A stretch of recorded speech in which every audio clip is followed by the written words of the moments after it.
Ada kabar gembira buat aparatur sipil negara atau ASN yang akan bertugas di Ibu Kota Nusantara.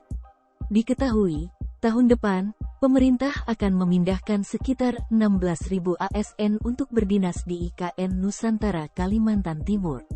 Nantinya, ASN yang bertugas di IKN punya peluang untuk memiliki hunian atau properti sendiri. Dilansir dari Tribun Kaltara, saat ini, pemerintah skema kredit pemilikan rumah atau KPR khusus ASN pionir di Ibu Kota Nusantara.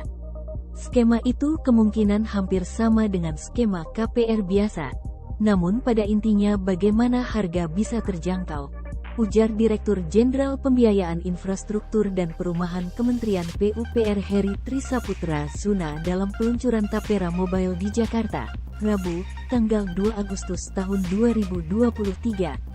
Keterjangkauan menjadi kata kunci dalam usulan skema KPR ASN pionir di IKN Nusantara. Untuk bentuknya sedang digodok oleh Direktorat Jenderal Pembiayaan Infrastruktur dan Perumahan, katanya. Tujuan dari skema tersebut agar para ASN yang bermukim di sana mampu membeli rumah di IKN Nusantara, karena pemerintah akan melakukan pemindahan ASN secara bertahap. Dengan demikian para ASN yang akan pindah ke IKN Nusantara mampu membeli rumah di sana, karena mereka akan tinggal dan bekerja di situ, kata Heri. Dari sisi hunian, melalui skema KPR ASN pionir di IKN Nusantara diharapkan bukanlah hunian yang biasa saja, sehingga para ASN yang pindah ke IKN berminat berinvestasi melalui properti. Skema KPR ASN pionir nantinya disediakan bagi ASN yang pindah ke IKN Nusantara. Tipologi hunian adalah low-rise building dengan luas bangunan minimal 70 meter persegi.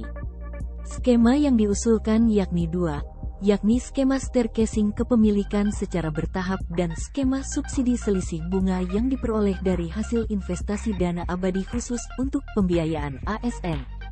Sebagaimana diketahui, periode tahun 2022 sampai tahun 2024 merupakan pemindahan tahap awal ke IKN Nusantara.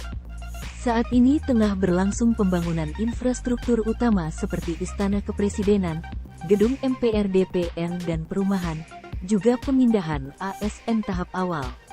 Sementara itu, Direktur Jenderal Perumahan, Iwan Supriyanto mengatakan, pembangunan rusun ASN dan Hankam di IKN akan menerapkan teknologi pracetak modular dan volumetrik.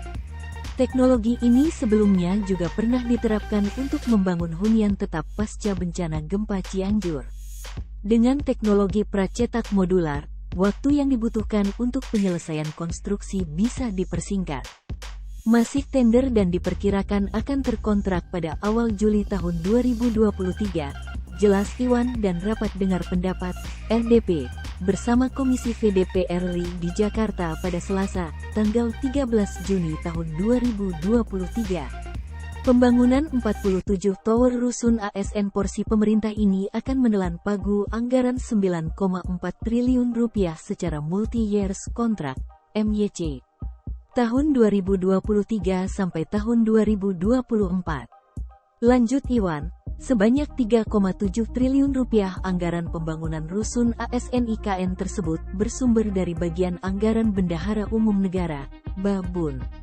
Selain rusun ASN, Direktorat Jenderal, Ditjen, Perumahan juga tengah menggarap proyek rumah tapak menteri di IKN sebanyak 36 unit. Progres pembangunan rumah tapak menteri di IKN mencapai 11% dengan sebanyak 14 unit sudah mulai konstruksi. Total anggaran pendapatan dan belanja negara, APBN, yang dikucurkan untuk pembangunan rumah menteri di IKN adalah 520,46 miliar rupiah secara MYC tahun 2022 sampai tahun 2024.